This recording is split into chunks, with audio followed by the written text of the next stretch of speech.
안녕하세요. 성경 속 인물을 알아보는 아담 시네마입니다. 오늘은 여호수아에 대해서 알아보는 시간입니다. 시작하기 전에 구독과 좋아요, 댓글 부탁드립니다. 여러분, 한 시대가 저문다는 것은 어떤 의미일까요? 인류 역사상 가장 거대한 존재감을 뿜어냈던 지도자, 홍해를 가르고 하늘에서 내리는 만나를 이끌었던 모세가 이제 그 생의 마지막 페이지를 넘기려 합니다. 느보산 정상에서 아스라이 보이는 약속의 땅을 바라보며 그는 무슨 생각을 했을까요? 하지만 비극은 남겨진 자들의 몫이었습니다. 이스라엘 백성들은 거대한 산맥 같던 지도자를 잃고 깊은 통곡 속에 빠져들었습니다. 그리고 그 슬픔의 한복판에 모세의 그림자 아래 평생을 수종들었던 사나이, 눈의 아들 여호수아가 서 있습니다. 그는 지금 심장이 터져나갈 것 같은 압박감을 느끼고 있습니다. 과연 내가 저 수백만의 백성을 이끌고 철옹성 같은 가나안을 정복할 수 있을 것인가? 그 고독한 침묵을 깬 것은 인간의 목소리가 아니었습니다. 하늘의 문이 열리고 만군의 주 여호와의 음성이 그의 영혼을 진동시켰습니다. 내 종 모세가 죽었으니 이제 너는 일어나라. 내가 모세와 함께 있었던 것 같이 너와 함께 하리라. 이 선포는 단순한 위로가 아니었습니다. 그것은 인류 역사를 바꿀 새로운 전쟁의 시작을 알리는 천둥소리였습니다. 여호수아는 결코 무모한 지휘관이 아니었습니다. 그는 냉철한 전략가였죠.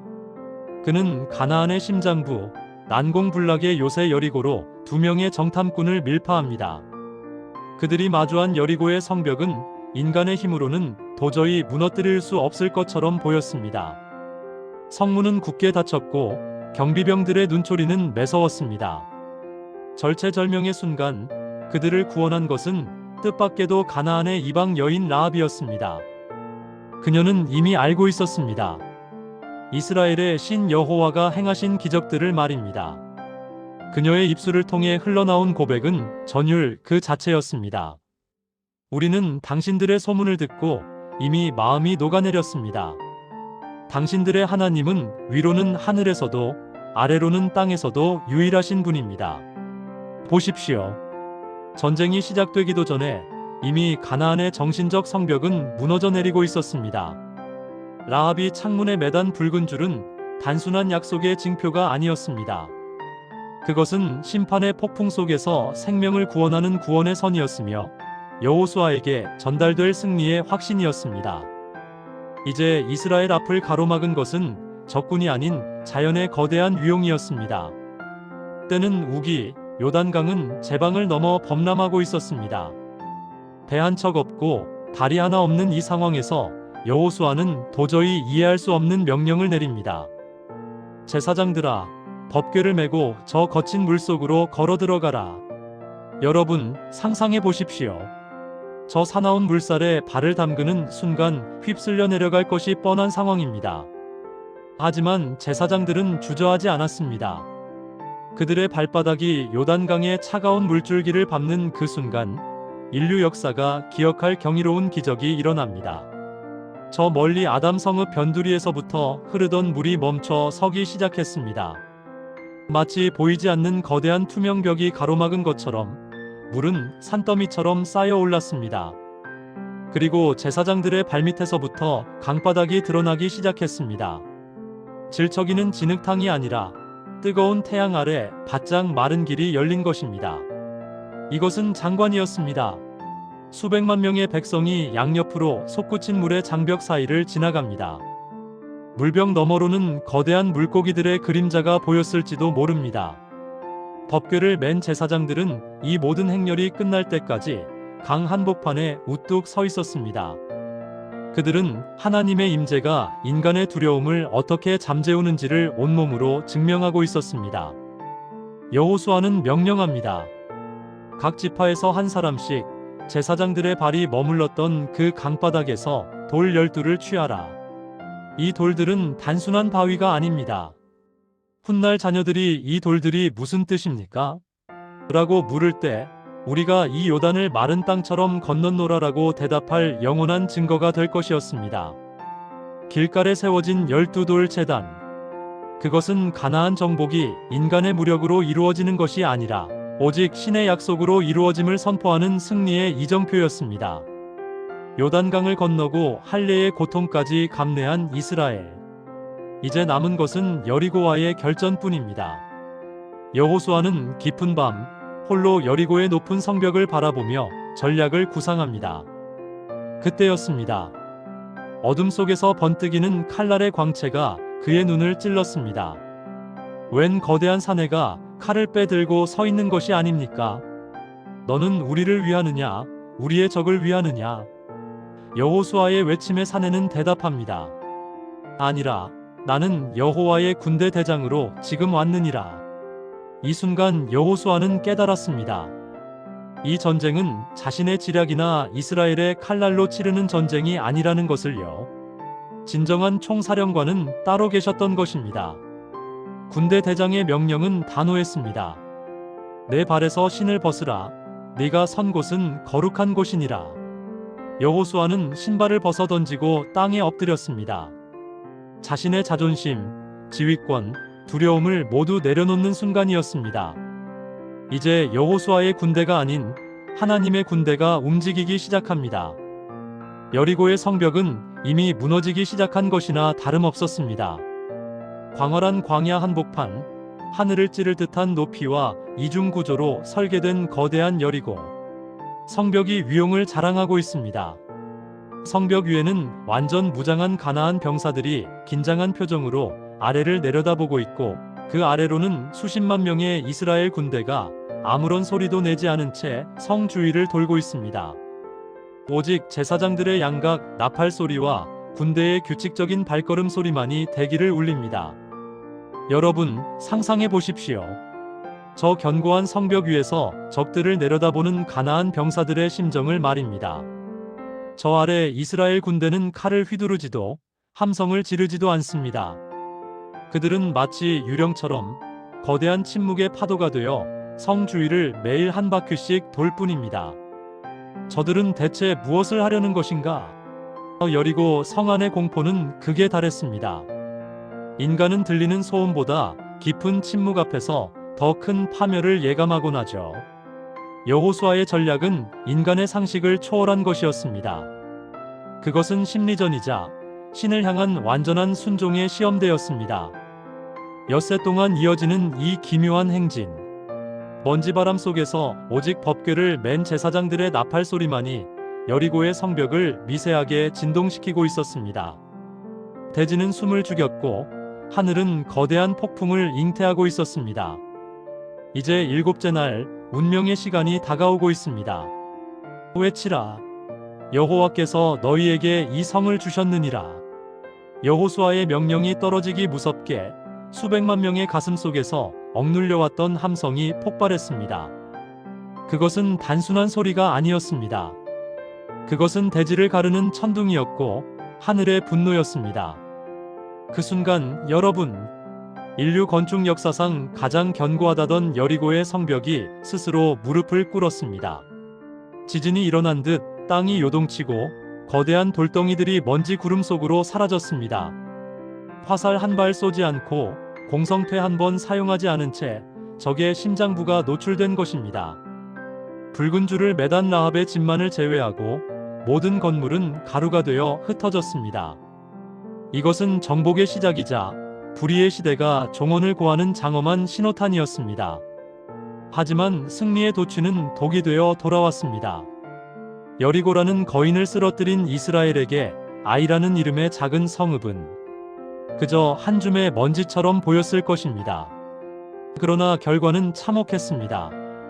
무적이라 믿었던 군대가 패배의 쓴잔을 마시고 비명을 지르며 후퇴했습니다. 왜일까요? 하나님이 변심하신 것일까요? 아닙니다. 문제는 내부에 있었습니다. 아간이라는 한 남자의 탐욕이 이스라엘 전체의 거룩함을 더럽혔기 때문입니다. 전쟁의 승리에 취해 신의 금령을 어기고 몰래 숨겨둔 신할 산의 아름다운 외투와 금덩어리들. 그 작은 탐욕이 36명의 동족을 죽음으로 몰아넣고 이스라엘의 심장을 얼어붙게 만들었습니다. 여호수아는 통곡했습니다. 주여, 어찌하여 우리를 이곳까지 인도하셨나이까? 성스러운 전쟁에서 가장 무서운 적은 성벽 너머의 군대가 아니라 우리 내부에서 자라나는 작은 죄의 씨앗임을 그는 뼈저린 고통 속에서 깨닫고 있었습니다. 죄를 씻어낸 이스라엘은 다시 강해졌습니다. 이제 여호수아는 자만하지 않습니다. 그는 더욱 치밀하게, 더욱 정교하게 전략을 짭니다. 깊은 밤 3만 명의 용사가 숨죽이며 아이성 뒤편 골짜기에 몸을 숨겼습니다. 다음 날 아침 여호수아의 본진이 성 앞에서 교전을 시작합니다. 그리고 약속된 대로 다시 한번 패배한 척 등을 돌려 달아납니다. 승리의 눈이 먼 아이성의 병사들은 성문을 활짝 열어둔 채 추격에 나섰습니다. 바로 그 순간 여호수아가 단창을 들어 하늘을 가리켰습니다. 숲속에 숨어있던 매복군이 번개처럼 성 안으로 들이닥쳤습니다. 뒤를 돌아본 적들의 눈에 들어온 것은 타오르는 자신들의 고향, 거대한 화염의 기둥이었습니다. 도망치던 이스라엘 군대는 돌연 사자로 변해 돌아섰고 앞뒤가 막힌 적들은 광야의 낙엽처럼 쓰러져 갔습니다.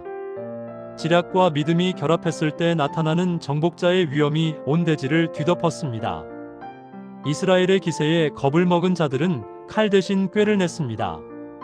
멀리서 온 나그네인 척 변장한 기브온 사람들. 여호수아는 그들의 낡은 신발과 곰팡이 난 떡에 속아 신에게 묻지도 않은 채 화친 조약을 맺고 맙니다.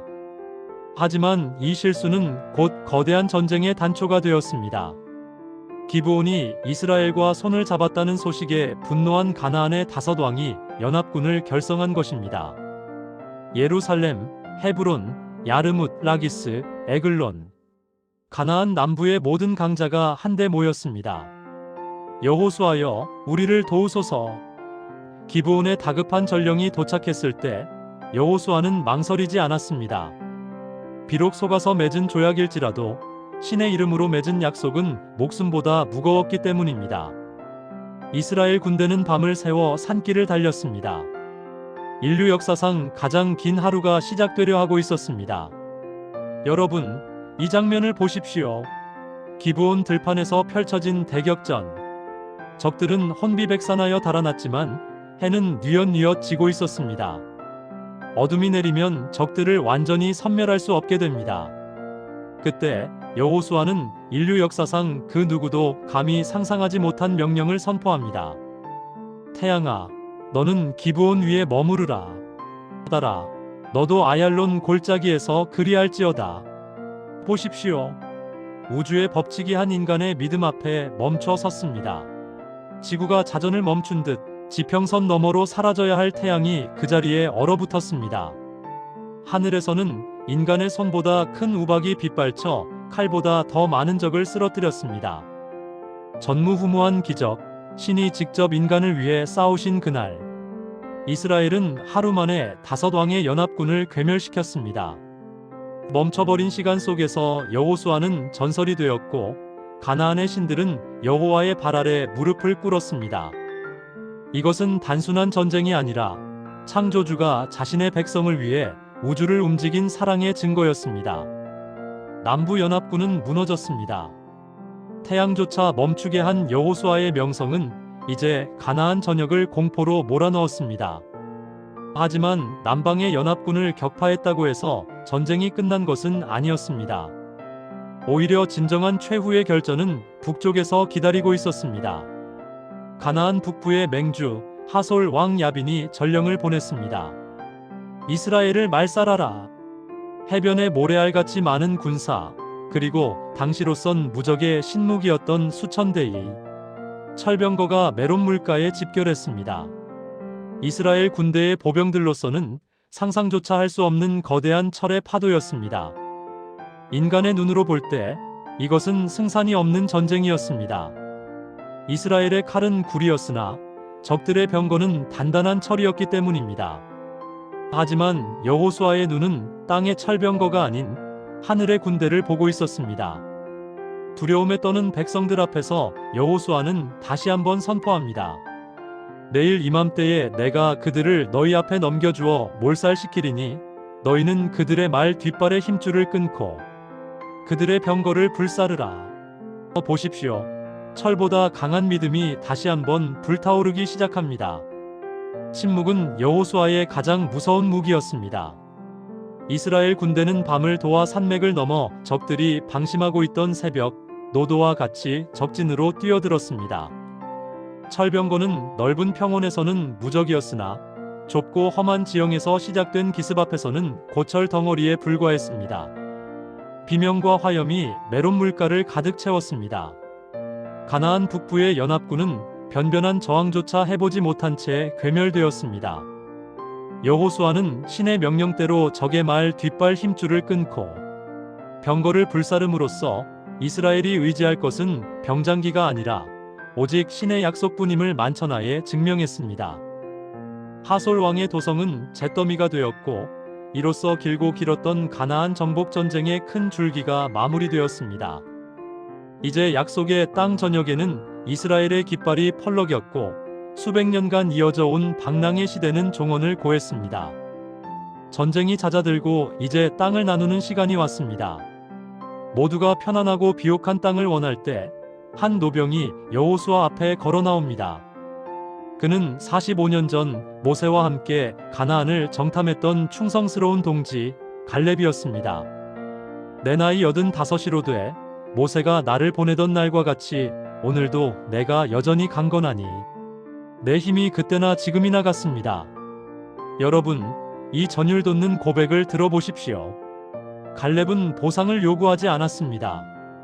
오히려 아직 정복되지 않은 가장 험하고 위험한 땅, 거인들이 버티고 있는 헤브론을 달라고 청합니다. 그곳에 아낙 사람이 있고 성읍들은 크고 견고할지라도 여호와께서 나와 함께 하시면 내가 그들을 쫓아내리이다. 85세의 노병이 보여준 이 뜨거운 신앙은 안주하려던 이스라엘 백성들의 심장에 불을 지폈습니다.